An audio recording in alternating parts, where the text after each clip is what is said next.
Board परीक्षा 2026 के लिए बहुप्रतीक्षित शेखावटी मिशन 100 की टीम के द्वारा बुकलेट है वो जारी कर दी गई है। और पिछले वर्षों का रिकॉर्ड रहा है कि सारे प्रश्न 100% इसी बुकलेट में से आते हैं। तो इस हिंदी अनिवार्य की पुस्तक के अंदर हम इस बुकलेट का क्रमवार अध्ययन करेंगे ताकि इस बार भी बोर्ड परीक्षा के अंदर हमारा जो टारगेट है 100 उसको प्राप्त आसानी से किया जा सके। तो पहला पाठ है जिसका नाम है भक्तिन और इसकी लेखिका का नाम है महादेवी वर्मा। पहला प्रश्न, भक्तिन पाठ है यह क्या है? तो यह एक तरीके का संस्मरणात्मक रेखा चित्र है।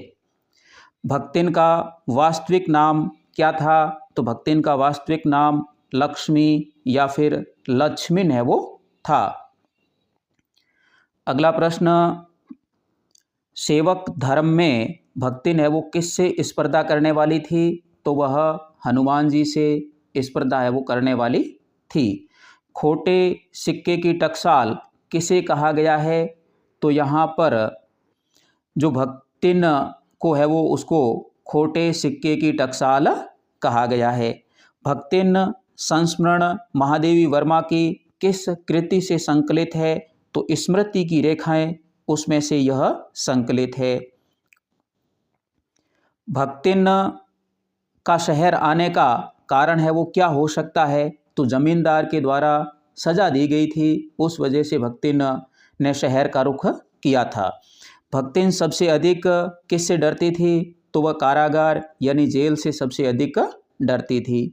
भक्तिन का नामकरण किसके द्वारा किया गया था? तो भक्तिन का नामकरण है वो महादेवी वर्मा के द्वारा किया गया था, क्योंकि मूल नाम तो उसका लक्ष्मीन था और महादेवी वर्मा ने ही लक्ष्मीन से भक्तिन रखा था। भक्तिन नामक अध्याय में खोटे सिक्कों की टकसाल है वो किसे कहा गया है? तो भक्तिन को खोटे सिक्कों की टकसाल कहा गया है। अब इसके अंदर जो लघु उत्तरात्मक प्रश्न हैं उन प्रश्नों पर चर्चा करेंगे।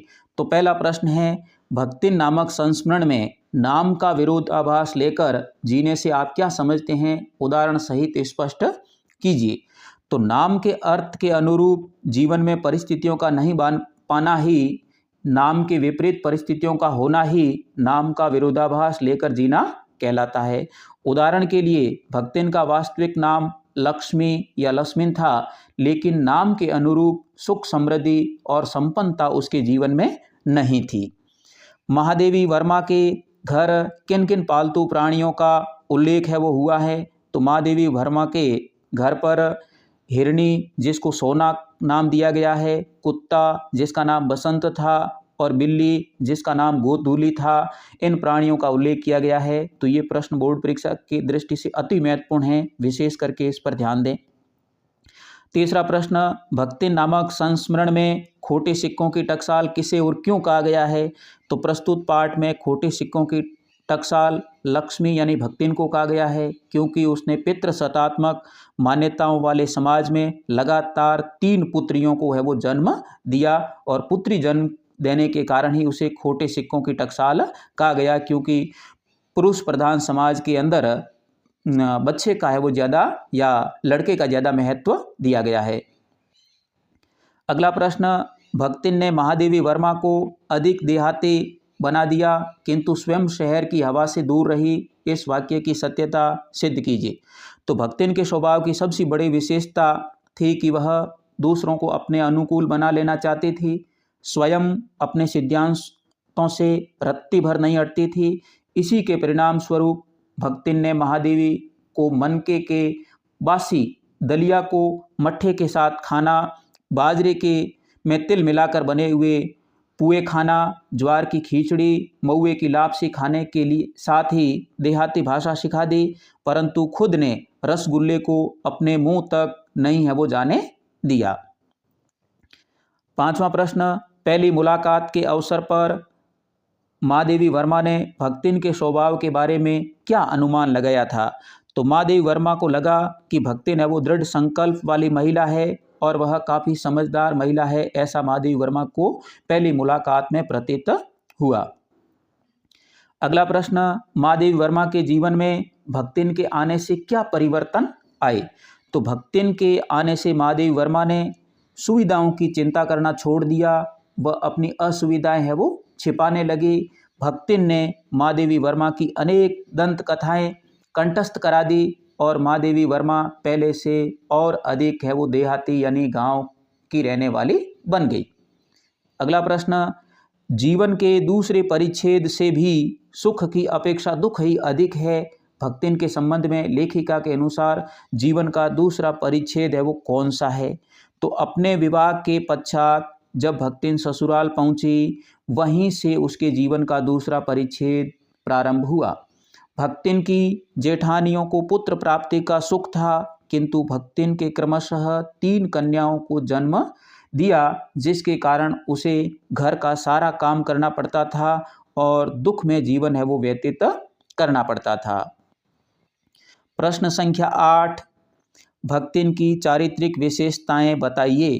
तो भक्तिन की चारित्रिक विशेषताओं के अंदर पहला है वह मेहनती थी, दूसरा स्वाभिमान से जीने वाली महिला थी, तीसरा हक के लिए लड़ने वाली थी, संघर्ष करने वाली थी, नंबर 4 पतिव्रता थी, नंबर 5 बोलने में बड़ी चतुर थी, नंबर 6 धार्मिक स्त्री यानी धर्म में मान्यता रखती थी, और नंबर 7 मितव्ययी यानी पैसों को बहुत कम खर्च करती थी। अगला प्रश्न, भक्तिन नामक अध्याय में बाल विवाह के समर्थकों पर किस प्रकार व्यंग्य किया गया है? तो प्रस्तुत अध्याय में निम्न प्रकार से बाल विवाह के समर्थकों पर व्यंग्य किया गया है। 5 वर्ष की उम्र में भक्तिन को हंडिया ग्राम के एक संपन्न गोपालक की सबसे छोटी पुत्र वधू बनाकर पिता ने शास्त्र से 2 पग आगे रहने की ख्याति कमाई और 9 वर्षीय युवती का गोना देकर विमाता ने बिना मांगे पराया धन लौटाने वाले महाजन का पुण्य लूटा। 10वां प्रश्न, इस सेवक का साथ टेढ़ी खीर है, महादेवी वर्मा ने ऐसा क्यों कहा था? तो उत्तर है, भक्तिन देहाती थी और अंधविश्वास तथा छुआछूत को मानने वाली स्त्री थी। पहले दिन से रसोई में प्रवेश होने से पूर्व भक्तिन के द्वारा निम्न क्रियाकलाप है वो किए गए।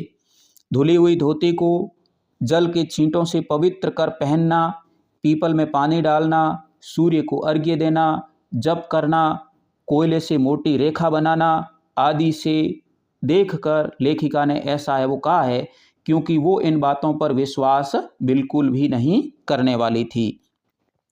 अब है वो दीर्घ उत्तरीय प्रश्न, भक्तिन नामक संस्मरण में शास्त्र के प्रश्न को अपनी सुविधा के अनुसार सुलझा लेने का कौन सा उदाहरण लेखिका ने दिया है? तो उत्तर इसका ये होगा कि शास्त्र के प्रश्न को भक्तिन अपनी सुविधा के अनुसार सुलझा लेती थी। उदाहरण के लिए लेखिका को स्त्रियों का सिर घुटाना अच्छा नहीं लगता है, अतः उन्होंने भक्तिन को रोका और उसने अकुंठित भाव से उत्तर दिया कि शास्त्र में ऐसा लिखा है। लेखिका ने पूछा कि भाई क्या लिखा है? तो तुरंत भक्तिन ने उत्तर दिया कि तीर्थ गए मुंडाए सिद्ध।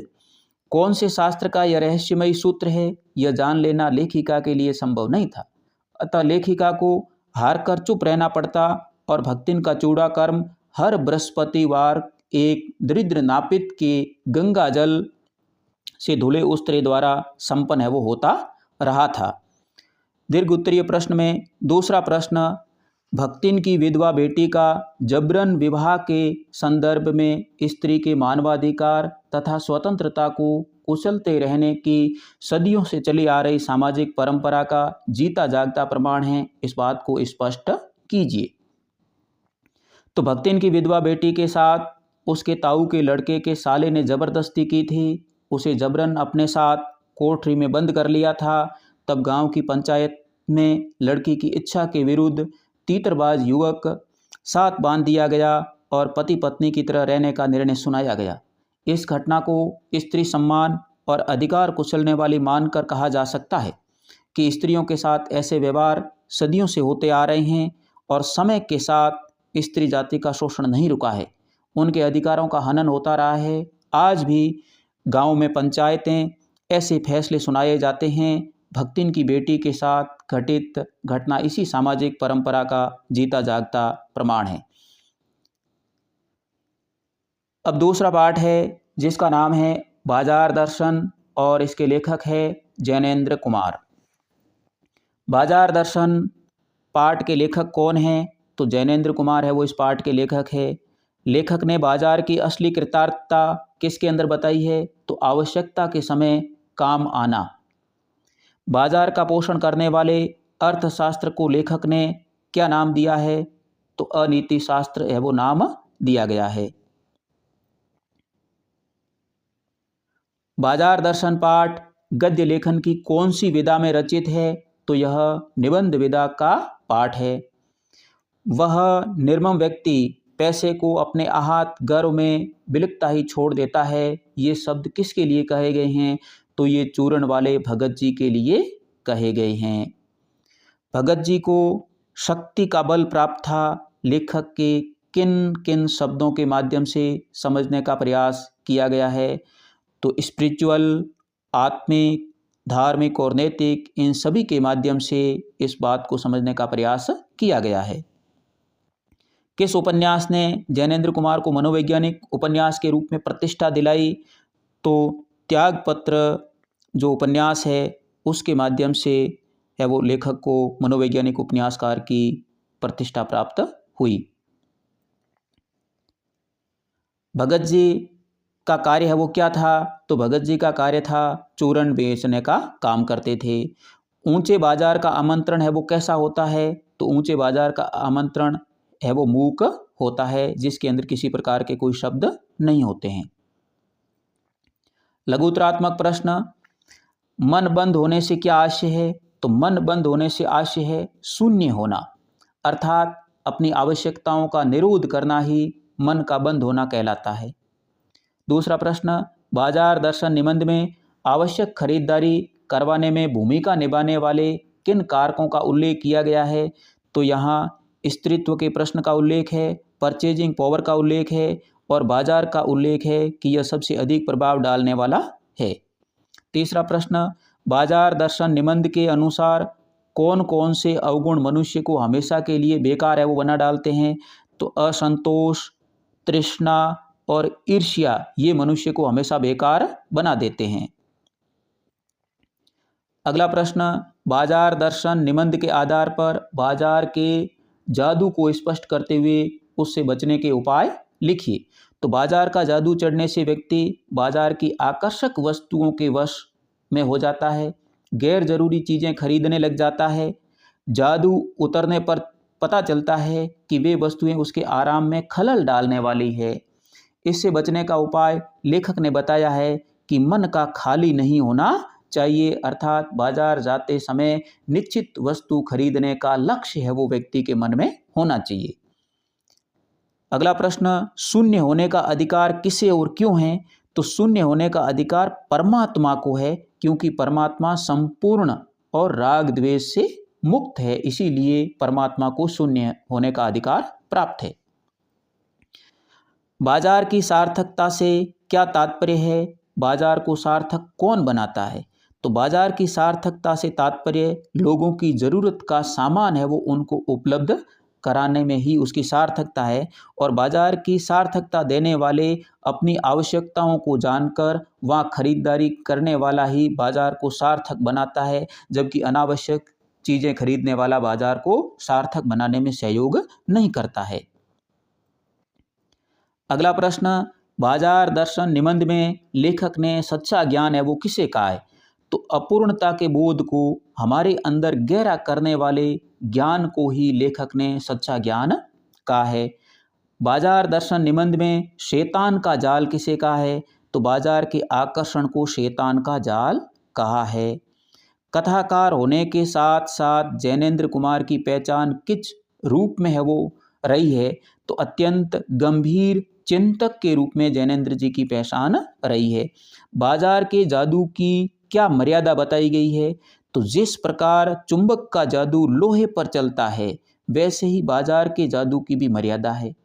मन खाली हो और जेब भरी हो, ऐसी हालत में इस जादू का असर सबसे अधिक होता है, और भरे हुए मन से बाजार जाने वाले व्यक्ति पर यह जादू है वो असर नहीं डालता है, यानी बिल्कुल बेअसर हो जाता है। 11वां प्रश्न, बाजार के मूक आमंत्रण की क्या विशेषता है? तो बाजार के मूक आमंत्रण की सबसे बड़ी विशेषता यह होती है कि इसमें आग्रह या बुलावा नहीं होता है। ऐसे में इस आमंत्रण का तिरस्कार है वो नहीं किया जा सकता। बाजार के जादू से बचने के लिए क्या उपाय बताया गया है? उदाहरण सहित स्पष्ट कीजिए। तो बाजार के जादू से बचने का उपाय, हमें कभी भी खाली मन से बाजार नहीं जाना चाहिए, अर्थात आवश्यकताओं का निर्धारण करके ही भरे हुए मन से बाजार जाना चाहिए। उदाहरण के लिए, लू में जाना हो तो पानी पीकर जाना चाहिए, पानी भीतर हो तो लू का तपन व्यर्थ हो जाता है। इसी प्रकार मन है वो लक्ष्य से भरा हो तो बाजार भी फैला का फैला रह जाता है, वह हमें आकृष्ट नहीं कर पाएगा।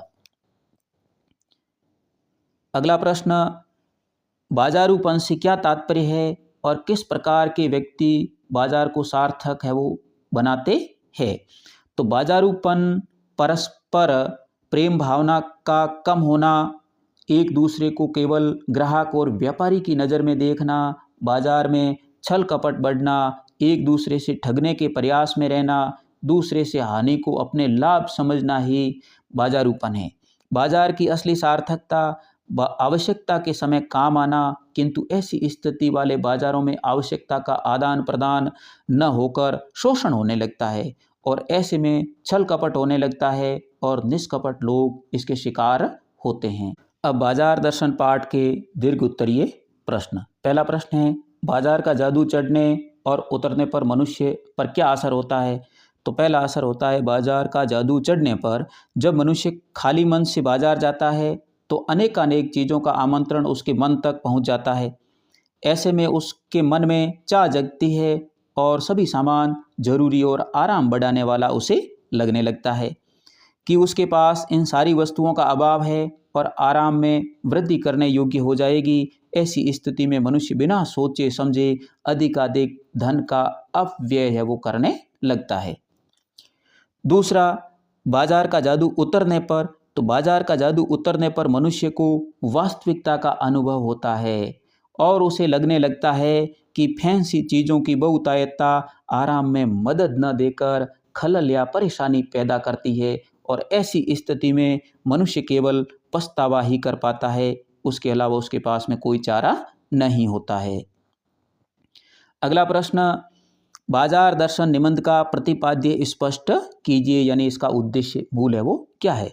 तो जैनेन्द्र कुमार विरचित बाजार दर्शन निबंध का मुख्य उद्देश्य यह बताना है कि यदि हम अपनी आवश्यकताओं को ठीक ठीक समझकर बाजार का उपयोग करें तो उसका सच्चा लाभ उठा सकते हैं। ऐसे में अगर हम अपनी ज़रूरतों को तय कर बाजार जाने की बजाय उसकी चमक दमक में फंस गए तो बाजार का स्वरूप हमें असंतोष, तृष्णा और ईर्ष्या से घायल कर सदा के लिए बेकार है वो बना डालता है। वर्तमान समय में स्थिति वाले बाजारों का हम सही सही उपयोग कैसे करें, बाजार से सच्चा लाभ कैसे लें और बाजार को सच्चा लाभ और सार्थकता कैसे प्रदान करें, यही बताना इस निबंध का मुख्य उद्देश्य है। अगला प्रश्न, बाजार दर्शन पाठ के आधार पर भगत के चरित्र की दो विशेषताएं हैं वो लिखिए। तो भगत जी के चरित्र की दो विशेषताएं इस प्रकार है कि संतोषी और निर्लोभी। पहली विशेषता, भगत जी को पैसे का लोभ नहीं है। 6 आने की कमाई करने के बाद भगत जी शेष चूर्ण बच्चों में मुफ्त वितरित कर देते हैं और वह 25वां पैसा भी स्वीकार नहीं करते। यह व्यापार का शोषण का जरिया नहीं मानते और अपनी ज़रूरत का पैसा कमाकर संतुष्ट रहते हैं। दूसरी भगत जी की विशेषता है तृष्णा और संग्रह से मुक्त। भगत जी जब भी बाजार जाते हैं तो पूर्ण चेतन अवस्था में जाते हैं। बाजार से काला नमक और जीरा खरीदने के बाद उनके लिए बाजार महत्वहीन हो जाता है। भगत जी बाजार से अनावश्यक वस्तुएं हैं वो नहीं खरीदते हैं। नंबर 3, अपनी आवश्यकता को ठीक ठीक है वो समझने वाले हैं। इसी कारण से बाजार से अधिक वस्तुएं नहीं खरीद पाते हैं। और इसके साथ ही ये वीडियो समाप्त हुआ।